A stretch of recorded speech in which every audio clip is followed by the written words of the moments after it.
Under the influence of his captive Revan, the Emperor delayed his invasion of the Republic for 3 centuries, instead shifting his focus to deal with the new feelings and ideas revolutionizing his thoughts.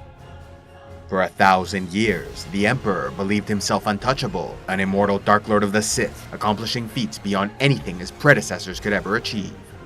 Then, in 3950 BBY, he battled Revan, a former Jedi and Sith Lord who channeled both the light and dark sides of the Force.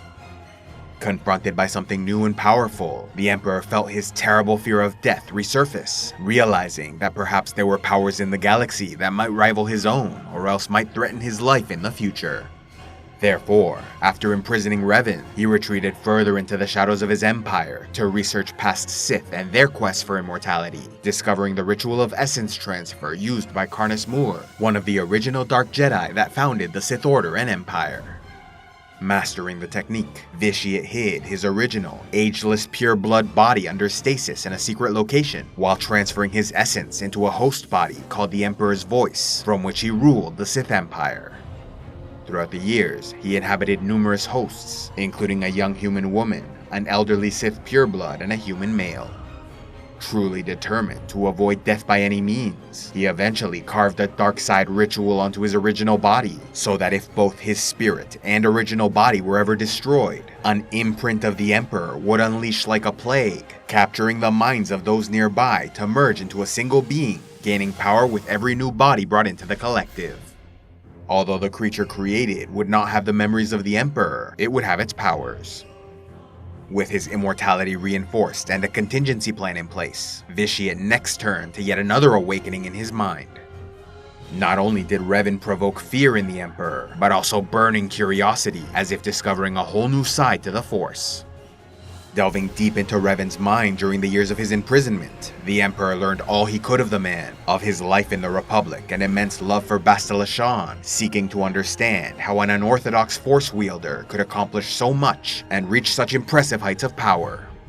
Wrestling with new thoughts and emotions, and perhaps even inspired by the life of Revan, the Emperor started to disassociate himself with the legacy and traditions of the Sith Order.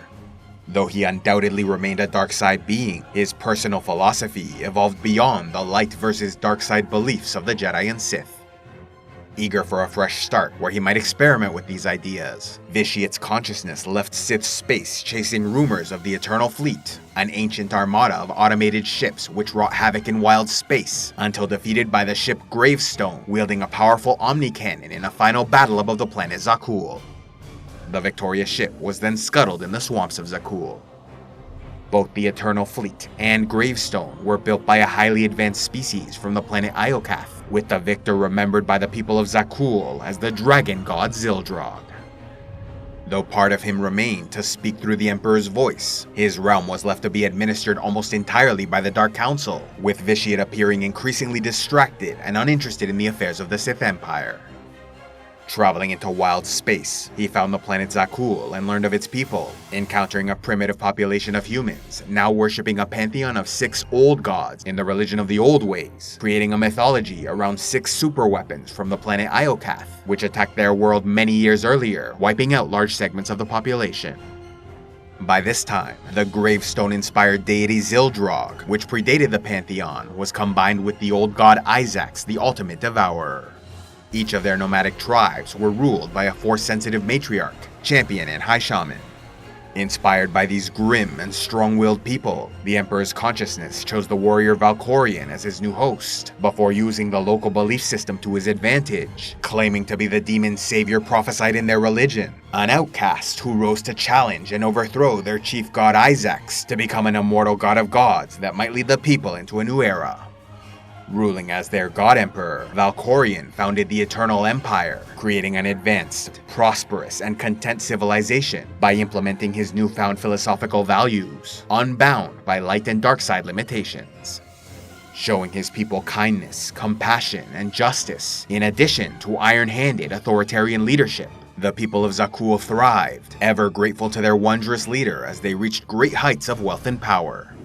In order to ensure peace in his new empire, Valkorion combined and repurposed the roles of Matriarch, Champion, and High Shaman to create the Knights of Zakuul, a new class of Force Warrior wielding lightsaber pikes, who saw this primordial energy as a tool for justice and nothing more, used only to enforce the law.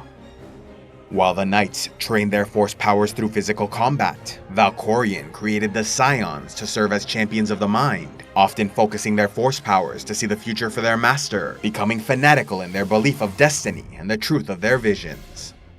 It was with the aid of the Scions that Valkorion finally located the fabled Eternal Fleet, bringing the Gemini droid pilots under his command through the Eternal Throne, sat atop the tallest skyscraper in Zakuul City, the Emperor's beloved capital built atop a great spire.